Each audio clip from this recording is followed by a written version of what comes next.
Guys, I keep on replaying this video. Hopefully this is the last time. Let's just get on. Hey, I'm Kenya, and I'll share my story of how I survived living in an orphanage.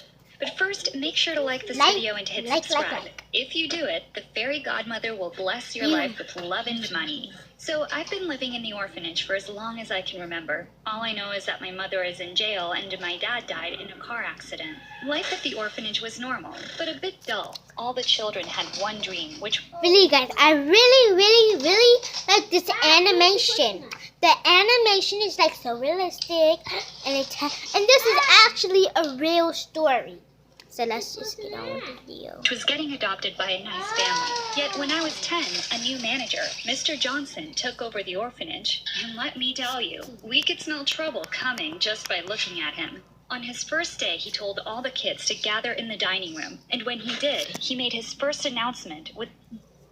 Guys, I don't even think there's a dining room in the orphanage. Comment down below. Comment the CDB word. Comment down below if you know if there is a dining room in the orphanage. Let's do this. A strict tone. From now on, all rules will be changed. Anyone who does not follow them will be sent to the isolation room. All the children gasped in fear, but I didn't take his words seriously. So I said to Anna, my friend, "He is joking, isn't he?" Then he yelled, "Who said that?" Silence took over the room. No one said anything, but when he threatened one of the girls, she pointed at me. He told me to come forward and stand on the chair. Then he asked one of the teachers to bring some scissors. Then, to my complete horror, he started cutting my long, beautiful blonde hair while saying, "This is what you get for interrupting me. No one should speak in my..." Guys, that is so mean! Presence. Tears started falling down my eyes, and all the children were terrified. From that day on, life at the orphanage became horrible.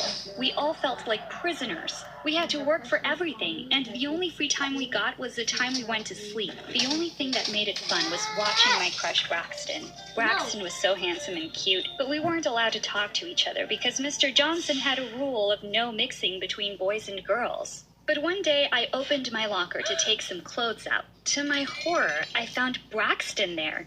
He put his finger on his mouth as a signal for me not to say anything. But I whispered, "What are you doing here?" And he responded, "I broke one of the windows outside and I thought the girls' locker room was the perfect hiding place." I wanted to reply, but we heard someone coming, so Braxton pulled my hand and dragged me inside. It was tight, and we stood across from each other. I felt my face burning and my heart pounding like crazy. Braxton, however, didn't care at all. He was listening carefully. Then our eyes met, and we blushed. He whispered, "I think we can go out." I blushed and said, "Yes, I will go out with you." But he laughed and said, "No, I mean go out of the locker." I responded, "But I'm serious. I would love to go out with you." We got out, and Braxton left through the window. And from that day on, Braxton and I started dating in secret. We started exchanging letters in secret and meeting in the locker. Guys, dating in secret is not really a good idea. You should always ask us out because you don't know if that guy is crazy. Let's move on with the video. Where nobody knew where we were. But then the whole thing got exposed when one of the counselors noticed how the two of us were looking at each other. And one time, while we were hugging, she opened the locker's door and said, "Oh, I see what's happening." Braxton and I were caught by surprise. She looked at us angrily and told us to follow her to the office. We sat there waiting for the punishment, but instead she said, "Do you have any idea how much trouble you can get in by doing that?" Braxton and I sat in silence, feeling guilty. She let us out after half an hour of scolding. But when we got out, Braxton had a look of determination on his face. He turned to me and said, "We need to leave this horrible place." I objected. "We are only 16. We are too young. We won't be able to survive." But he insisted. "We can manage. I'm leaving tonight. You have to come with me. Meet me at midnight in the yard." Braxton left me a bit confused. I thought about it all night, but I came to the conclusion that the orphanage would be depressing without him. So at midnight, I packed everything I wanted and met him in the yard. We managed to skip the surveillance cameras and ran away, but we didn't know where to go. We kept walking in the street till morning. Guys, that animation was like Pac-Man. Let's go on. I know I keep talking, but it's for a reason. After having breakfast, Braxton suggested that we start looking for a job. We only had $100 that Braxton had managed to steal from one of the counselor's purses. We agreed to meet at the same spot several hours later, and we both went asking for jobs. But unfortunately, no one wanted to hire us because we were too young. At night, we managed to get a room in a motel. Oh my God, the smell is unbearable in the room, I said, feeling disgusted. Braxton, well, it's better than Look sleeping at her on the street. face. You'll get used to it. A week went by with both of us looking for a job. Braxton lied about his age and got a job at a fast food restaurant, but I wasn't as lucky as him. So at the end of that week, Braxton told me, "Hey, Kenya, we need to split up. I can't provide for the both of us anymore."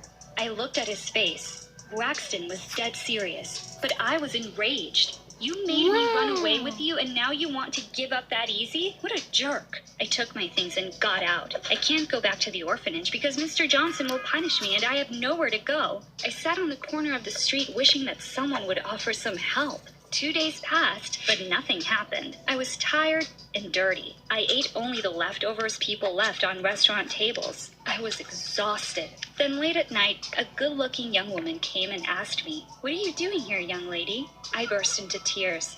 She was the first one to speak to me in 2 days.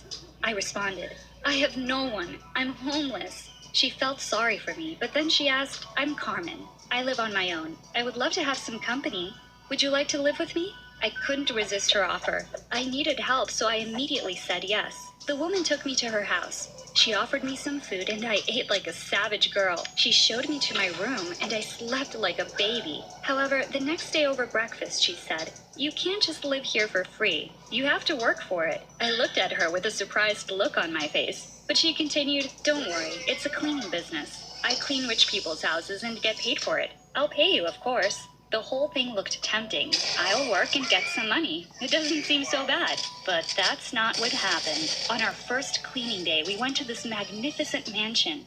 The owner gave the keys to Carmen and then went to play some golf. Carmen took some cleaning tools out and told me to sweep the floor while she went checking the rooms. I knew what she was doing was wrong, but I couldn't stop her. I kept cleaning silently. At the end of the day, the owner came back and handed Carmen $1,000. On our way home, Carmen... First of all, what about the other girl? The other girl should get paid too. She was... And I think that Carmen girl, she didn't do anything and just stole. Okay. I promise, guys, I won't talk for the rest of the video. Unless I have to. I'm just kidding, guys. Oh, maybe I will. took $200 and gave it to me and said, "You've earned this." I looked at her with pure aversion. Okay, guys. Second thoughts. Maybe she is good. Let's just go on. Carmen didn't help me at all. She left me to...